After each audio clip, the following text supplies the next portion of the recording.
The massive doors of the Galactic Council chamber opened with a deep hum. Ambassador Lisa Martinez walked through them, her simple black uniform standing out among the colorful robes and shimmering scales of the alien delegates. Behind her, Captain Jake Sullivan followed in his plain military dress. The two humans looked small compared to the towering Zephyrians with their golden feathers and the bulky Corvan warriors in their ceremonial armor.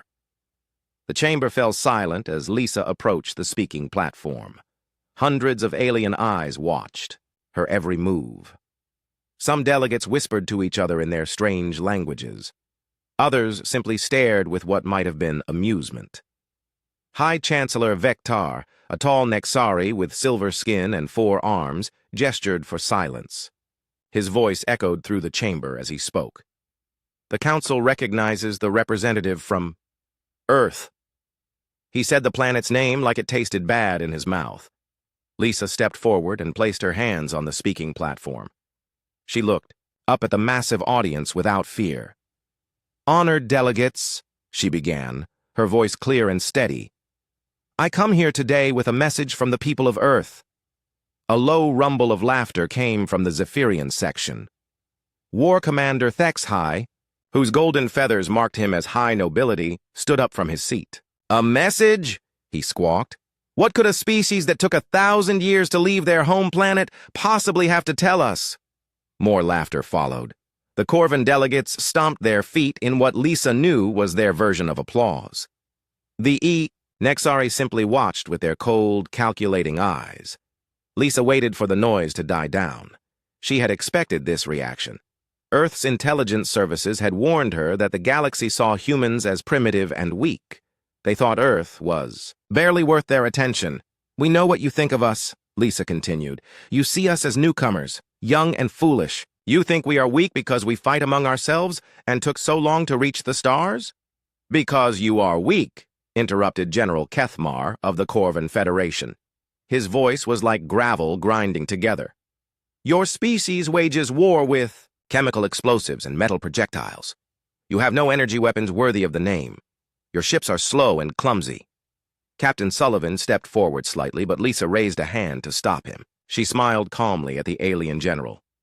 "You are right about some things, General. We do use what you call primitive weapons. Our ships are indeed different from yours.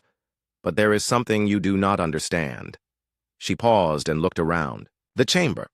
Every alien delegate was listening now, curious about what the human might say next. "We have been holding back," Lisa said simply.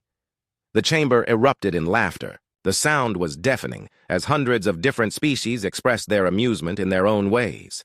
Some howled, others chirped, and a few made sounds that had no human equivalent.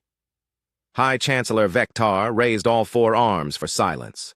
When the noise died down, he spoke with barely hidden amusement. "Holding back? What exactly do you mean by this claim?" Lisa's expression remained serious. "For the past 50 years, since we first detected your civilizations, Earth has been careful. We have deliberately limited our technology when dealing with other species. We have shown you only what we thought you could handle without becoming alarmed." The laughter started again, but this time it was more uncertain. Some delegates were beginning to look puzzled rather than amused. "You see," Lisa continued, "humans learn from history. We know what happens when a more advanced civilization meets a less advanced one. The results are rarely good for either side. So when we discovered we were not alone in the galaxy, our leaders made a decision. We would hide our true capabilities until we were sure of our neighbors' intentions." War Commander Thexhai spread his golden wings wide in a gesture of disbelief. "Preposterous! We have seen your technology. Your weapons barely scratch our training dummies. Your ships move like wounded animals. What could you possibly be hiding?" Captain Sullivan spoke for the first time, his voice calm, but carrying an edge that made several nearby delegates shift uncomfortably. "Everything." The single word hung in the air like a challenge. The chamber was quiet now, with only the soft humming of the translation devices breaking the silence. Lisa nodded at her companion. "Captain Sullivan speaks the truth. The ships you have seen, the weapons we have demonstrated, the technology we have shared in trade negotiations, all of it has been deliberately weakened, deliberately limited. We wanted to see what kind of neighbors you would be." She paused and looked directly at the three major faction leaders. Now we know. General Kethmar stood up, his massive frame casting a shadow over nearby delegates. Are you threatening the council, human? No, Lisa replied calmly. I am warning you. The temperature in the chamber seemed to drop several degrees. Even the AI, background humming of the life support systems, seemed to grow quieter. Earth has been watching your civilizations for decades, Lisa continued. We have seen how you treat species you consider inferior. We have monitored your wars, your conquests, your treatment of those who cannot defend themselves. We hoped that first contact could be peaceful, that we could join the galactic community as equals and friends. She gestured toward the hostile faces surrounding her. But your reactions today tell us everything we need to know. You see weakness where there is restraint. You mistake mercy for inability. You assume that because we are new to the stars, we are helpless. High Chancellor Vector leaned forward in his seat. And what if we do? What will you do about it, little human? Lisa smiled, but there was no warmth in it. Nothing, if you leave us alone. Earth has no desire for conquest or domination. We want only to be left in peace to develop our own worlds and protect our own people. She paused, and her voice grew harder. But if you force our hand, if you decide that humanity looks like easy prey, then you will discover what we have really been hiding all these years. The chamber was completely silent now. Even the translation devices seemed to be holding their breath. This is your only warning, Lisa concluded. We are not the weak primitive species you think we are. We have been holding back out of courtesy and hope for peace. But if you push us, if you attack our worlds or threaten our people, then you will learn why Earth spent 10,000 years perfecting the art of war before we ever looked to the stars. She stepped back from the platform and nodded to Captain Sullivan. Together they turned and walked toward the exit, their footsteps echoing in the stunned silence. Behind them, the delegates began to whisper among themselves. Some sounded worried, but most still seemed amused by what they saw as an empty threat from a desperate species. War Commander HFY called out as the humans reached the door. We shall see how tough your species really is, Ambassador. The Zephyrian Empire has crushed civilizations far older and more advanced than yours. Lisa stopped and turned back one last time. We hope you reconsider, Commander, for all our sakes. Then the humans were gone, leaving the Galactic Council to debate what they had just heard. Most dismissed the warning as the desperate bluffing of a weak species facing inevitable conquest. They would soon learn how wrong they were. 3 weeks after the warning at the Galactic Council, War Commander HFY stood on the bridge of his flagship, the Golden Talon. Around him, his crew prepared for what they expected to be the easiest conquest in Zephyrian history. Through the main view screen, he could see his fleet of 200 warships moving toward the small blue planet the humans called Earth. Sir, called out Navigation Officer HFY, we are detecting human vessels moving to intercept us. HFY laughed, his golden feathers rustling with amusement. How many ships? 12, sir. They appear to be the same class we observed during their trade missions. 12 ships against 200. HFY spread his wings in a gesture of supreme confidence. The humans truly are as foolish as they are weak. All ships, prepare for combat. This will be over before it begins. Far below, Commander Alex Turner sat in the command chair of the human vessel Guardian. His ship looked exactly like the cargo haulers and exploration vessels the aliens had seen before. Blocky, simple, and seemingly primitive. Around him, his crew worked at their stations with calm efficiency. Enemy fleet is in weapons range. Commander, reported Lieutenant Maya Brooks from the pilot's seat. They're spreading out into attack formation. Any communication from them? Alex asked. Just demands for our immediate surrender, sir, answered Communications Officer Ben Clark. They're promising to spare Earth if we give up now. Alex smiled grimly. How thoughtful of them. All ships maintain formation. Wait for my command. On the Golden Talon, HFY watched the human ships with growing impatience. The small fleet was holding position directly between his forces and Earth, but they weren't attacking or running away. They were just waiting. What are they doing? He muttered. Fire a warning shot. Show them what real weapons can do. The Zephyrian fleet opened fire. Hundreds of plasma bolts, each one capable of melting through a mountain, streaked toward the human ships. The bridge crew of the Golden Talon waited to see the humans vaporized in brilliant flashes of light. Instead, they watched in shock as the plasma bolts struck the human vessels and simply stopped. The energy weapons that should have destroyed the ships completely were absorbed harmlessly by their hulls. The human fleet continued to float in space, completely undamaged. "What?" HFY squawked. "How is that possible? Increase power! All ships, maximum firepower!" The entire Zephyrian fleet unleashed everything they had. The space between the two forces lit up like a star as thousands of energy weapons fired at once. For several minutes, the human ships disappeared behind a wall of plasma fire and explosive energy. When the light faded, the 12 human vessels were still there. Not one showed even a scorch mark. On the Guardian, Alex Turner calmly checked his displays. "Hull temperature increased by 2 degrees, he reported to his crew. "Well within normal parameters. Looks like the new armor works as expected." Lieutenant Brooks turned in her seat. "Sir, should we show them what our weapons can do?" "Not yet," Alex replied. "Let them use up more ammunition first. We want them to really understand the difference." The Zephyrian fleet continued firing for another 10 minutes. When their weapons finally stopped, many of the ship's energy banks were nearly empty. The human fleet remained completely untouched. HFY stared at the view screen in disbelief. "This is impossible. Our weapons destroy battleships. They crack planets. How are those primitive ships still intact?" "Sir," his weapons officer called out nervously, "our energy reserves are down to 60%. Should we retreat and regroup?" "Retreat?" HFY's voice rose to a screech. "From 12 human ships? Never. All vessels ramming speed. If our weapons cannot destroy them, we will crush them with our hulls." The massive Zephyrian warships surged forward, their engines roaring as they accelerated toward the human fleet. Each alien vessel was 3 times the size of the human ships and built for war. Surely they could destroy the humans through pure mass and speed. Alex Turner watched the incoming ships and sighed. "Well, I suppose playtime is over. All ships, engage active defense protocols. Let's show them what human engineering really looks like."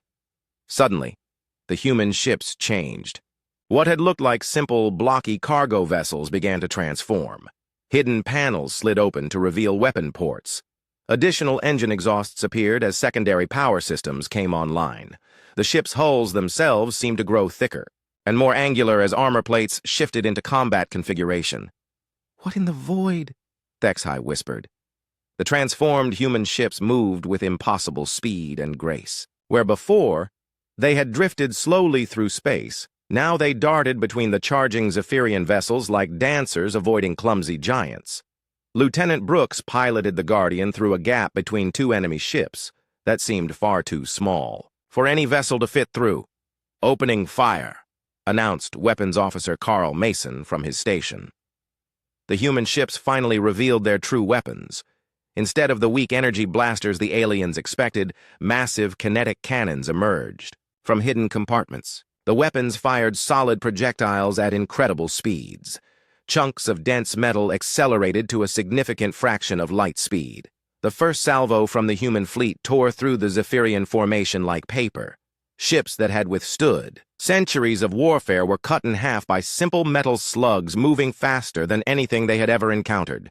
In seconds, 20 alien vessels were destroyed or crippled. "Impossible!" HFY screamed. "Those are just metal projectiles. Primitive solid ammunition." His science officer looked up from his instruments with terror in his eyes. "Sir, those projectiles are moving at 12% of light speed. At that velocity, even a small piece of metal hits with the force of a nuclear weapon." The human fleet continued its deadly dance through the Zephyrian formation.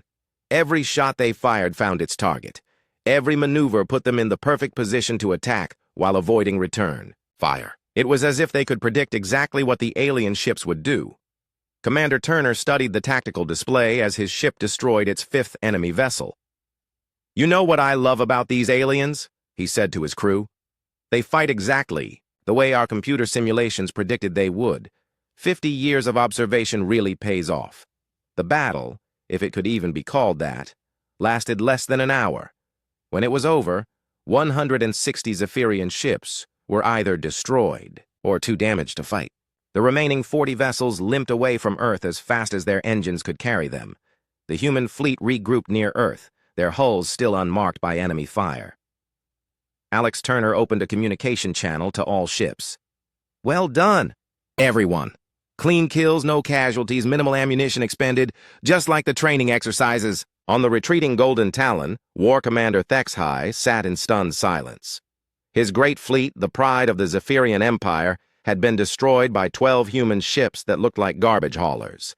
Ships that absorbed their most powerful weapons without damage and fired back with primitive kinetic weapons that hit harder than anything in the known galaxy. "Sir," his communications officer said quietly, "we're receiving a message from the human fleet." "Put it through," HFY whispered. Commander Turner's voice filled the bridge of the Golden Talon.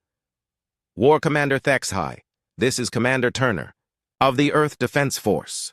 Your fleet has been defeated. You are free to return to your home territory, but if you ever threaten Earth or human colonies again, we will not be so merciful."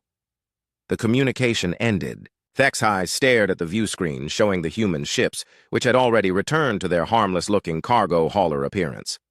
"Send a message to the High Command," he ordered. Tell them everything we thought we knew about. Humans was wrong. Tell them the humans were not lying when they said they had been holding back." As the remnants of his fleet jumped to hyperspace, HFY couldn't stop thinking about the human ambassador's words at the Galactic Council. She had warned them. She had tried to tell them they were making a mistake. Now he understood why Earth had hidden their true capabilities for so long.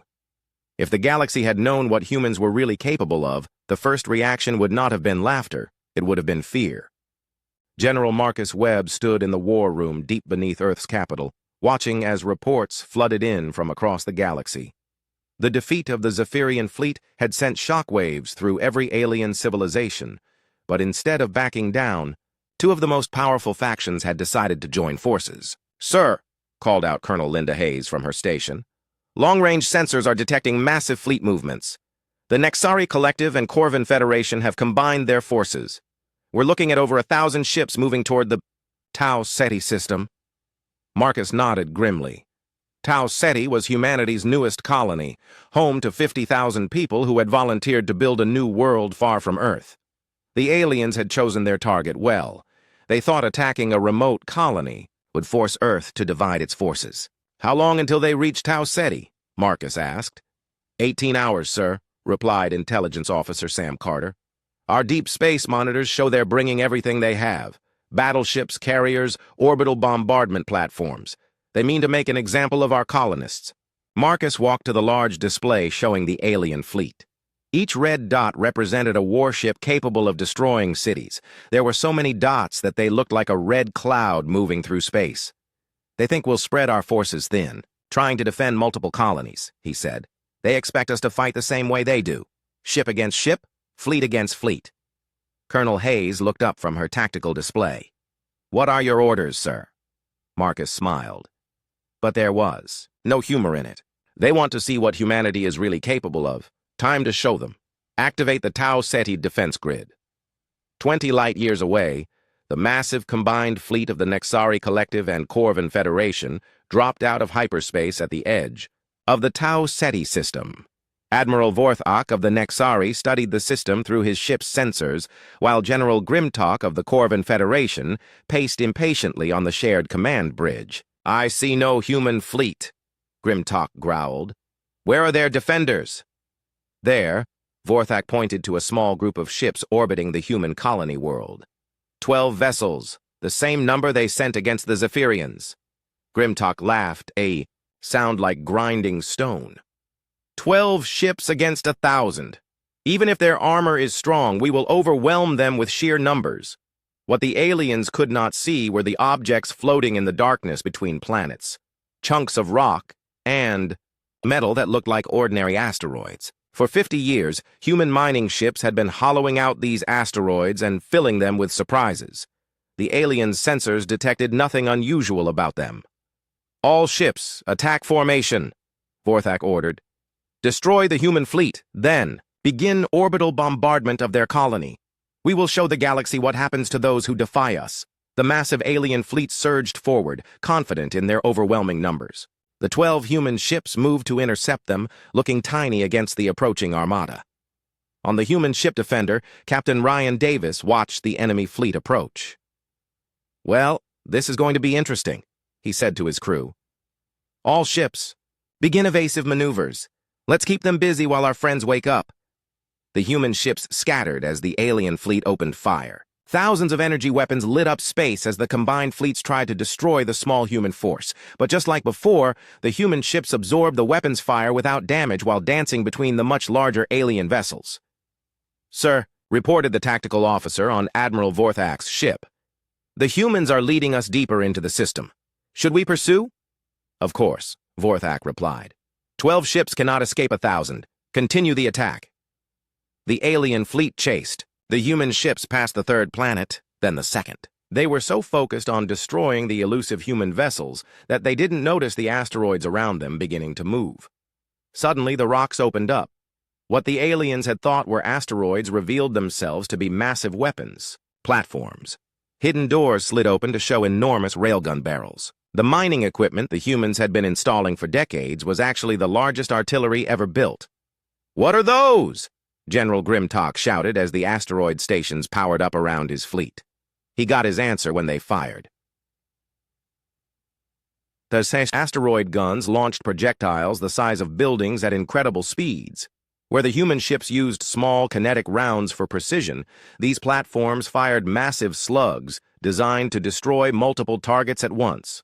The first salvo tore through the alien formation like a hurricane through a forest. 50 alien ships died in the first 10 seconds. "Retreat!" Admiral Vorthak screamed. "All ships, retreat immediately!" But it was too late. The asteroid platforms had been positioned to create a crossfire pattern that covered every possible escape route. No matter which way the alien ships turned, they faced more hidden weapons. The human fleet, no longer pretending to run, turned and attacked the confused alien formation from behind. Now the aliens were caught between the human ships and the asteroid guns, with nowhere to run. Captain Davis opened a communication channel to the entire alien fleet. "Attention, Nexari and Corvin forces. You are surrounded and outgunned. Surrender now, and we will allow your survivors to return home." General Grimtalk's response was to order his remaining ships to fight to the death. "The Corvin Federation does not surrender to primitives." "Your choice," Davis replied calmly. The battle became a slaughter. The alien ships, designed to fight. Other spaceborne vessels had no defense against the asteroid platforms. The hidden guns could fire in any direction and were too large and well-armored to be destroyed by ship weapons. Meanwhile, the human fleet continued to dart through the alien formation, destroying ships with surgical precision. On the surface of Tau Ceti colony, the 50,000 human settlers watched the battle through telescopes and sensors. Many of them were former military personnel who had volunteered to defend the frontier. They knew that above their heads, humanity was showing the galaxy what they were really capable of. Dr. Emma Walsh, the colony's chief scientist, stood in the observation dome watching the flashes of light that marked dying alien ships. "I almost feel sorry for them," she said to her assistant. "They have no idea how long we've been preparing for this." The battle lasted 6 hours. When it was over, less than 100 alien ships remained out of the original 1,000. These survivors were allowed to limp back to their home territories, carrying news of humanity's true power. Colonel Hayes, monitoring the battle from Earth, turned to General Webb. "Sir, the Tau Ceti defense grid is reporting complete success. Enemy fleet destroyed, no human casualties, minimal ammunition expended." Marcus nodded. "Good. Now activate defense grids around all our other colonies. If any other alien faction wants to test us, they'll get the same reception." The news of the Tau Ceti battle spread through the galaxy faster than the surviving ships could carry it. For the first time, alien civilizations began to understand that humanity had not been boasting or bluffing. The humans really had been, holding back their true capabilities. In the Nexari capital, Admiral Vorthak stood before the collective council, his uniform torn and his pride shattered. "Honored counselors," he said, "I must report that everything we thought we knew about human military capabilities was wrong. They have been hiding weapons and defenses that surpass anything in our arsenal. On the Corvin homeworld, The few survivors of General Grimtalk's fleet told similar stories. The humans had turned empty space into a killing field. They had weapons hidden everywhere, disguised as harmless mining operations and cargo haulers. Most disturbing of all was the realization that if humans could hide such massive weapons in their own territory, what else might they have concealed? Throughout the galaxy? How many other mining operations and trade stations were actually military installations waiting to be activated? In the halls of the Galactic Council, emergency sessions were called as panicked representatives tried to understand what they were really dealing with. The species they had dismissed as primitive newcomers had just destroyed two of the galaxy's most powerful fleets without suffering a single casualty. High Chancellor Vector stood before the assembled delegates, his forearms trembling slightly as he spoke. Fellow beings, we must face the truth. The humans were not lying when they said they had been holding back. We have awakened something that was content to remain hidden. In the rear of the chamber, a small group of minor species, representatives whispered among themselves. These were the races that the major powers usually ignored. Small civilizations that survived by staying out of the way of larger ones. Maybe, one of them said quietly, we should have listened to the human ambassador when she came here in peace. But it was too late for peaceful solutions now. Humanity had shown the galaxy what happened when their warnings were ignored. The gloves were off, and there was no putting them back on. The age of human restraint was over. The emergency session of the Galactic Council had been going on for 3 days, without a break. Delegates from across the galaxy argued, pleaded, and shouted at each other while reports continued to arrive about human activities throughout known space. High Chancellor Vector looked exhausted as he read the latest intelligence report. In the past week, human fleets have established military outposts in 17 star systems. They are not asking permission. They are not negotiating. They simply arrive, claim the territory, and begin construction. The chamber erupted in panicked voices. Species that had never agreed on anything were now united in their fear of humanity's expansion. How is this possible? Demanded Ambassador Kelthara of the hegemony. Where are all these ships coming from? We destroyed their fleet at Tau Ceti. No, corrected the broken voice of Admiral Vorthak, who had been called to testify about the battle. We destroyed nothing. What we fought was a tiny fraction of their true fleet. The humans have been building warships for decades while pretending to be peaceful traders. Far from the council chambers, Admiral Nick Johnson stood on the bridge of the human vessel Vengeance as his fleet approached another star system marked for occupation. Around him, 100 ships moved in perfect formation, and every one of them had been disguised as something harmless until a week ago. Sir, reported Navigation Officer Pete Morgan, we're approaching the Kepler 442 system. Intelligence reports indicate it contains several Nexari listening posts. Nick nodded. Signal the Nexari stations. Tell them they have 1 hour to evacuate before we claim the system for Earth. And if they refuse to leave? Asked Captain Beth Clark from the communications station. Then we help them leave, Nick replied calmly. The human fleet had performed this same operation 16 times in the past week. Each time the aliens discovered that humanity's expansion was not random. It was carefully planned. Every system they claimed had strategic value, whether as a supply depot, sensor station, or choke point for trade routes. Back at the Galactic Council, Dr. Felnat of the Scientific Union was trying to explain to the panicked delegates what they were really facing. Fellow beings, we must understand that we are not dealing with a normal spacefaring civilization. Humans evolved as persistence hunters on a death world. Their entire development was shaped by constant warfare against each other and their environment. He activated a holographic display showing Earth's history. While our species developed space travel to escape overpopulation or resource depletion, humans developed it to extend their ability to make war. Every human technology, no matter how peaceful it appears, has military applications. The display showed images of human civilian vessels that had revealed hidden weapons during recent battles, cargo ships that transformed into assault platforms, mining equipment that turned out to be massive artillery. Even their space stations had hidden defenses. They have been studying us for 50 years, Dr. Felnat continued. Every trade negotiation, every cultural exchange, every diplomatic meeting, they were gathering intelligence about our capabilities, our weaknesses, our psychology. They know how we think, how we fight, how we will react to any situation. The human-occupied Kepler 442 system, Commander Steve Murphy watched his engineers work with frightening efficiency. What had been an empty star system 12 hours ago was now home to a fully operational military base. The humans had brought everything they needed with them: prefabricated structures, automated defenses, even the personnel to run everything. "Sir," reported Chief Engineer Tom Bradley, "the orbital platforms will be online in 6 hours. The asteroid mining operation is already extracting materials for expansion."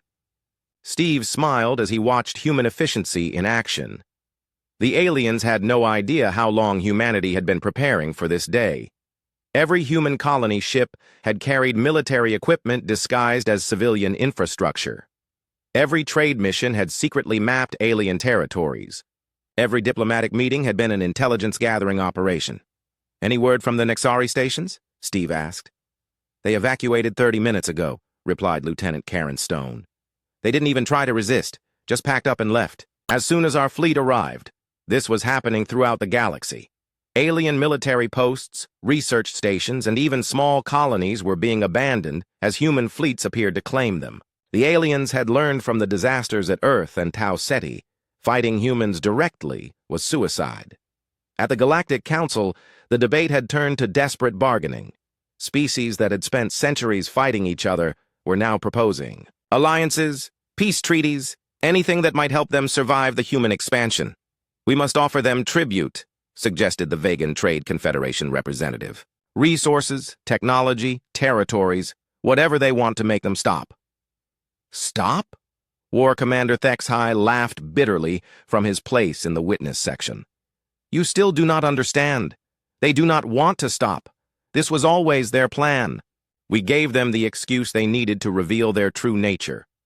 High Chancellor Vectar studied the tactical displays showing human expansion across the galaxy. The pattern was becoming clear. Humanity was not randomly grabbing territory. They were systematically taking control of every strategic location, every important trade route, every defensive position. "They are not conquering us," he said quietly. "They are containing us." The realization hit the chamber like a physical blow. The humans were not trying to destroy alien civilizations.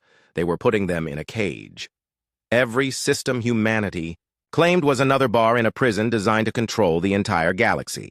On Earth, President Helen Davis met with her military commanders to review the progress of Operation Shepherd. The name was chosen carefully. Humanity was not destroying the other species. They were hurting them. "Admiral Johnson reports that Phase 1 is complete," General Webb announced. "All major strategic systems are under human control. The alien civilizations are now cut off from each other and dependent on us for interstellar travel." "Any resistance?" Helen asked. "None worth mentioning," Webb replied. "A few minor skirmishes with pirates and raiders, but no organized military response. The major powers are too shocked to coordinate a counterattack." Dr. Sam Carter, now serving as Director of Xenological Affairs, pulled up a galaxy-wide map showing human positions. "The containment grid is working perfectly. No alien fleet can move between sectors without passing through human-controlled space. We control their communications, their trade, and their ability to make war on each other." Helen nodded with satisfaction. This was exactly what humanity's planners had designed 50 years ago when they first detected alien civilizations. The decision had been made then. Earth would not allow itself to be at the mercy of hostile alien powers. If humanity was going to join the galactic community, it would be as the dominant force. "What about civilian populations?" Helen asked. "Any signs of panic or rebellion?" "Surprisingly little," Carter replied. "Most alien civilians are actually relieved. For the first time in their recorded history, the galaxy is at peace. No wars between major powers, no raids on trade routes, no fear of sudden attacks. The only thing that changed is who's in charge." This was perhaps the most shocking discovery of all. The alien species had been so focused on fighting each other that they had never experienced true galactic peace. Now that humanity controlled all military movements, warfare between alien civilizations had simply stopped. Back at the Galactic Council, the delegates were beginning to understand their new reality. They could keep their governments, their cultures, their planets, but they would do so under human supervision. High Chancellor Vector stood to address the chamber one final time. Fellow beings, we face a choice. We can accept this new order and learn to live under human authority, or we can continue to resist and face the consequences. He gestured to the tactical displays showing human fleets stationed throughout the galaxy. But let us not deceive ourselves. The choice is not whether to submit to human rule. The choice is whether to submit peacefully or be forced to submit. In the back of the chamber, Ambassador Rixahal of the Centauri Republic stood up. His species had been one of the first to surrender to human authority, and they had been treated well as a result. Perhaps, he said quietly, we should ask ourselves this question. Are we truly worse off under human rule than we were under our own endless wars? The chamber fell silent as delegates considered this uncomfortable truth. For all their fear of human dominance, none of them could deny that the galaxy was more peaceful now than it had been in living memory. The age of alien independence was over. The age of human dominion had begun, and despite their fears, many species were beginning to realize that this might not be such a terrible thing after all. 6 months had passed since humanity revealed its true nature to the galaxy. Fleet Admiral Tom Rodriguez stood on the observation deck of the massive space station Harmony, watching ships from dozens of different species dock at the trading platforms. Below, the station, built in just 4 months, served as the new center of galactic government. Hard to believe how quiet everything is, commented his aide, Captain Lisa Frank, as she joined him at the viewing window. Remember when this sector used to have battles every few weeks? Tom nodded. The Corvan and Nexari fleets used to fight over these trade routes constantly. Now they share them under our supervision. Funny how peace works when someone actually enforces it. Below them, a Zephyrian cargo ship docked next to a Nexari transport without incident. 6 months ago, those two species would have shot each other on sight. Now they traded goods and information under the watchful eye of human peacekeepers.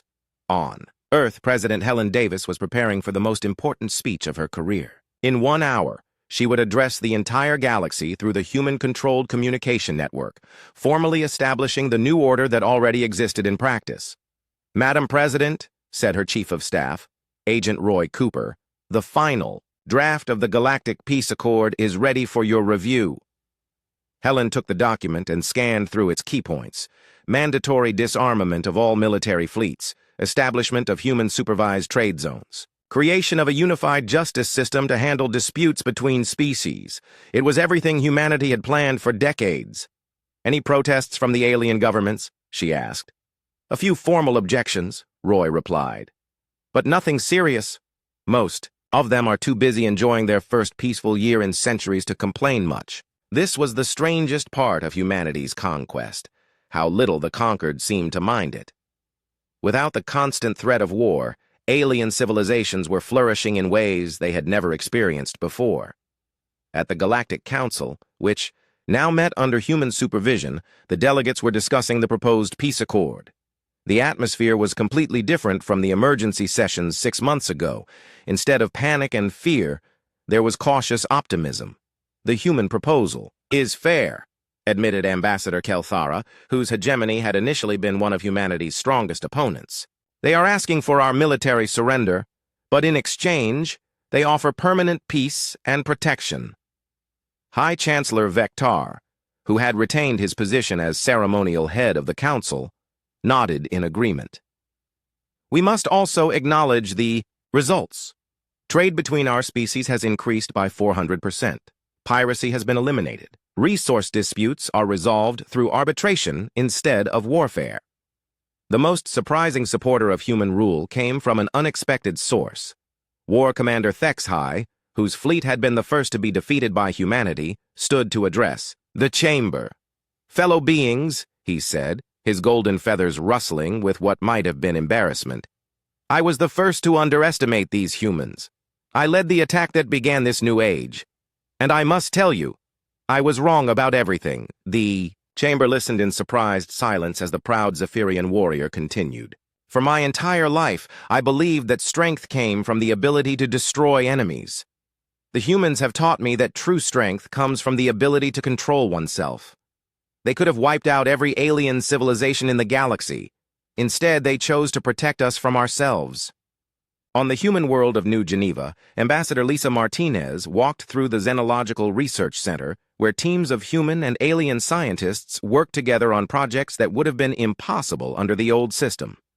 Zephyrian engineers were helping humans design better spacecraft. Nexari mathematicians were solving problems that had puzzled humanity for decades. Corvan physicists were developing new technologies for everyone to share. Dr. Rodriguez, Lisa called to a human scientist. How is the joint research program going?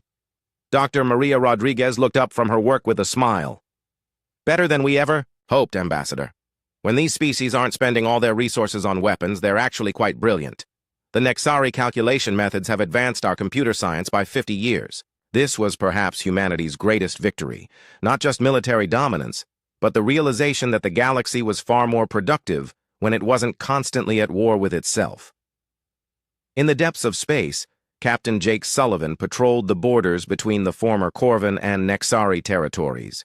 His ship, the Peacekeeper, was one of hundreds of human vessels that now maintained order throughout the galaxy.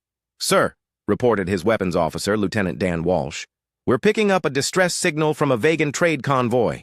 They're reporting engine problems in the asteroid belt." "Set course to assist," Jake ordered, "and signal the nearest Corvan rescue ship to meet us there." This had become routine for human patrols, coordinating rescue and assistance operations between species that used to be enemies. The aliens were still learning to work together, but under human guidance, they were making progress. Back on Earth, President Helen Davis stepped up to the podium to deliver her historic speech. Around the galaxy, billions of beings watched as the leader of humanity formally established the new order. "Citizens of the galaxy," she began. "6 months ago, my people were forced to reveal our true nature. We had hoped to join your communities as equals and friends. Instead, we discovered that the galaxy was trapped in an endless cycle of warfare and suffering." She paused, looking directly into the camera that would carry her words to every world. "We could have chosen destruction. We could have eliminated every species that threatened us. Instead, we chose protection. We chose to become the guardians of galactic peace." On the space station, Harmony, aliens, and humans watched the speech. Together, many of the alien delegates who had once feared humanity now served as advisors in the new government. "Today," Helen continued, "I am announcing the formal establishment of the Terran Protectorate. Under this system, every species will retain control of their home worlds and colonies. You will keep your governments, your cultures, your traditions, but you will do so under the protection and guidance of humanity." The speech continued for another 20 minutes, outlining the structure of the new galactic government. Humans would control all military forces and interstellar infrastructure. Aliens would handle local governance and civilian matters. Disputes would be resolved through arbitration rather than warfare. When the speech ended, the galaxy waited to see how the various species would respond. The answer came surprisingly quickly, with acceptance. One by one, alien governments formally agreed to join the Terran Protectorate. Some did so enthusiastically, others reluctantly, but all of them recognized the reality of their situation. Fleet. Admiral Rodriguez stood in the command center of the Harmony as the final acceptance messages arrived. "That's it," he announced to his staff. "The last holdout civilization just agreed to join the Protectorate. The galaxy is officially under human authority." The celebration was quiet and professional. Humanity had achieved total victory without destroying a single alien world or enslaving a single alien population. It was perhaps the most merciful conquest in galactic history. In his private quarters, Captain Sullivan made his final log entry about the transformation of the galaxy. Personal log, Captain Jake Sullivan, stardate 2387.156. 6 months ago, we gave the galaxy a warning. We told them we had been holding back our true capabilities. They chose not to listen. He paused, looking out at the stars that now flew under human protection. Now they know what we were really hiding all these years. Not just advanced weapons or superior technology, but something far more dangerous. The wisdom to use our power responsibly. The irony was not lost on him. Humanity had spent 50 years hiding their strength to avoid frightening their neighbors. In the end, it was not their weapons that should have scared the galaxy. It was their restraint. The other species are learning to live under our protection, he continued. They're discovering that peace is more profitable than war, that cooperation achieves more than conflict. Maybe they'll even thank us someday for forcing them to grow up. He closed the log and looked out at the peaceful galaxy that humanity now guarded. In the distance, he could see alien ships traveling safely through space that had once been a battlefield. The age of galactic warfare was over. The age of human guardianship had begun. And despite all their fears and protests, the galaxy was learning to appreciate the difference between conquest and protection. Humanity had kept its promise. They had warned the galaxy that they were holding back. Now that the gloves were off, everyone could see what human restraint had really been protecting them from, not human cruelty, but the responsibility of true galactic peace. The galaxy was finally growing up, whether it wanted to or not.